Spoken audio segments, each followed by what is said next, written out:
Okay, welcome to the Velvet Underground cooking show. Today we are making peanut butter and date cookies. Firstly, they were a request from our friend Marcus. That's why they're on the menu. Shout out Marcus. And they're vegan, of course.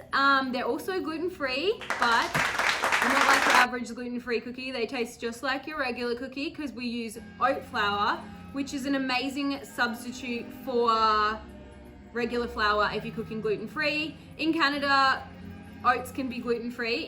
If you're watching from Australia, they're not classified as gluten-free, but I guess it just depends on how severe your allergies are. But anyway, so we've got some oat flour.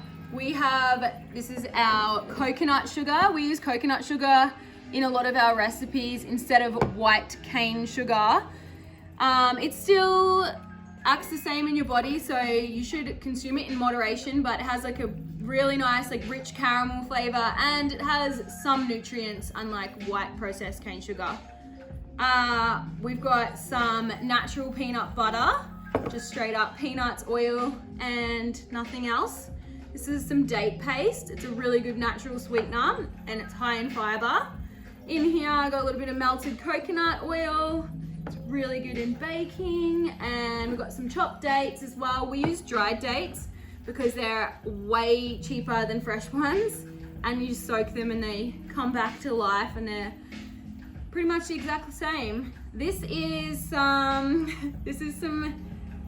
blended up chia. Sorry, I just lost my train of thought for a second. Yeah, chia is an amazing egg replacement for anybody that's looking to replace egg in recipes. So it helps bind. It's also really good for you. Got some sea salt, baking soda, and some vanilla. And yeah, so if you've purchased one of our bake at home kits, get ready because I'm about to start. Right. Okay, so hopefully you're ready because we're going.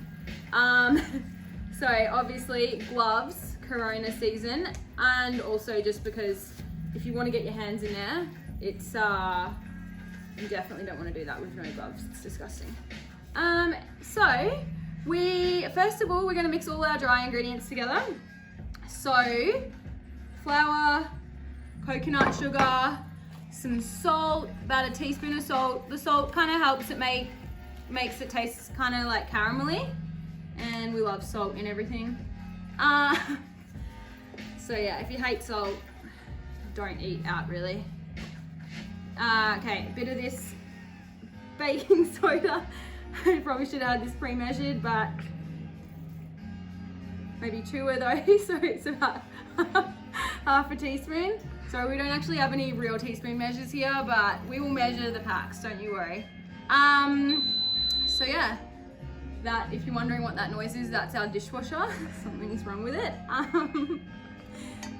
Okay, anyways, wet ingredients. So the wet ingredients, we're gonna mix it all in this bowl. Oil goes in there. This chia, you have to mix into like a little gel. So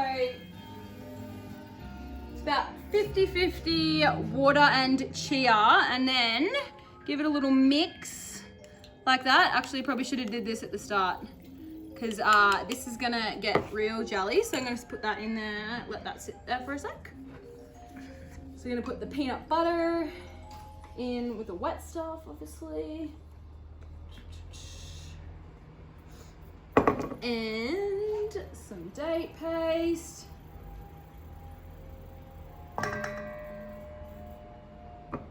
You'd scrape that out better if you had a scraper, but we don't. Anyway, all that stuff in there, put that over there. If you keep it clean, makes it way easier to pack up later. Just a little side note, some vanilla. Putting in 1 cup full of that. Finished with all this stuff, so it's gonna get out of my way. Give this a little mix. This is like a super easy recipe. Like literally no blenders or mixing things, anything like, well, other than a spoon. So hopefully if you have a spoon and you have some bowls, you can make these at home. And then this gets even more jelly. Like this is probably almost set if I left it for longer, but as long as it's looking a bit like that, chuck that in there. And you wanna, if you're doing this at home without our kit, you wanna make sure you blend the chia up, because it, unless you want little chia seeds in there, which is not that bad, but just a little side note. We've already blended it for you, so no need to do that. And mix this all around.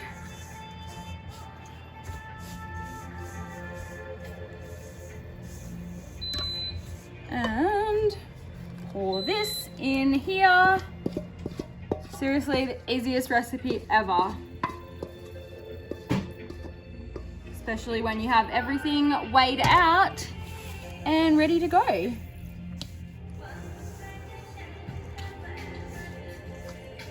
If you're just doing a real small batch, it's like actually really easy to mix, but if you're at home and you feel like getting your hands in there, it is makes it really quick, because sometimes the peanut butter can be quite stiff to mix.